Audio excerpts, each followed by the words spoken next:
This is Dave Doolittle, Internet Editor with the Austin American-Statesman. When I found out business reporter Kirk Ladendorf was working on a story on the rise of businesses using mobile apps instead of traditional credit cards or cash transactions, I thought it was a good opportunity to hit the streets and find out how some of these apps work and what effect they're having on customers and retailers. We started the day at University Co-op near UT on the Drag, one of several local retailers using the ISIS technology. Abe Deitloff, field sales engineer for ISIS, walked us through exactly how the app works. ISIS, it's a joint venture with AT&T, Verizon, and T-Mobile. So the big three carrier companies came together in the delivery of a mobile application that you would be able to, as a consumer, load your credit cards, debit cards into the application, select the card you want to use, put it up against the reader, and pay.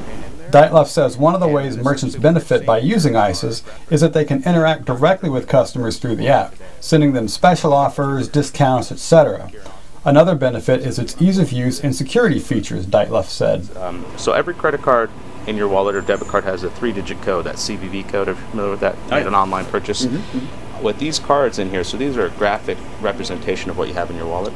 The 3-digit code on here changes on every single transaction. See, I didn't know those could change. I thought it was like a set thing. Well, on your cards, your physical card is static, so it'll never change. But in here it changes, which is really, really cool. So it's another level of security. So if Mr. Hacker's trying to capture that data and use it, he's not going to be able to use it elsewhere. To test out the process, I found a few items to buy from the shelves of the co-op. Because my smartphone doesn't have the additional ISIS hardware element that gets scanned during purchases, I borrowed Deitloff's phone to pay for the goods. All right, so I just stick this right up there. Is that it? I gotta sign this? At the bottom, yes. At the bottom.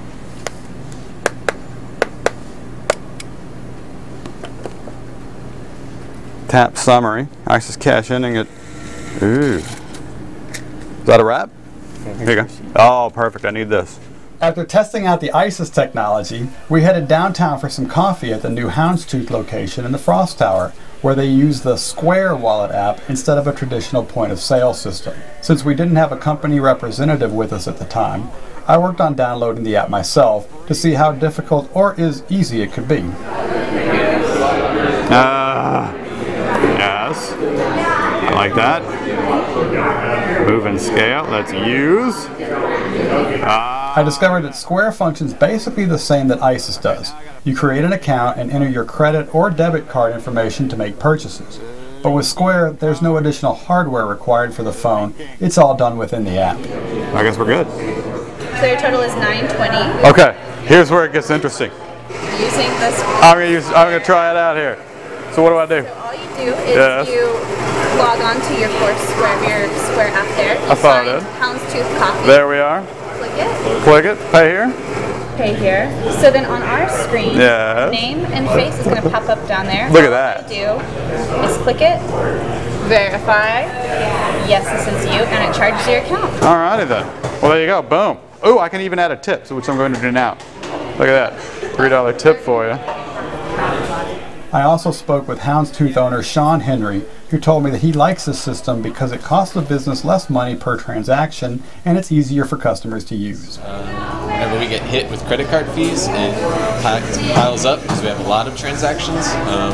So the fact that Square offered the flat 275% rate really helped us out. Saved us 20%, 25%. I can't remember the exact percentage anymore. That's all right. Every month, just on money that was going to a credit card company. Wow. So that was great. So I got my coffee, paid for it using a mobile app. You know, I like the whole experience of using mobile apps to pay for things. I mean, you know, I still had to pull out my phone and push a few buttons and put it, you know, up to the register or whatnot.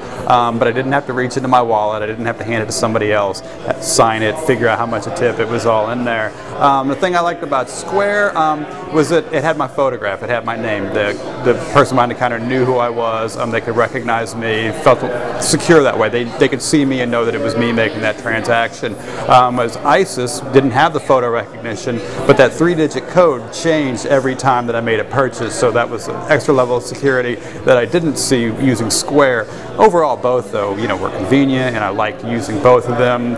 And you know, this whole thing for me, eye-opening experience.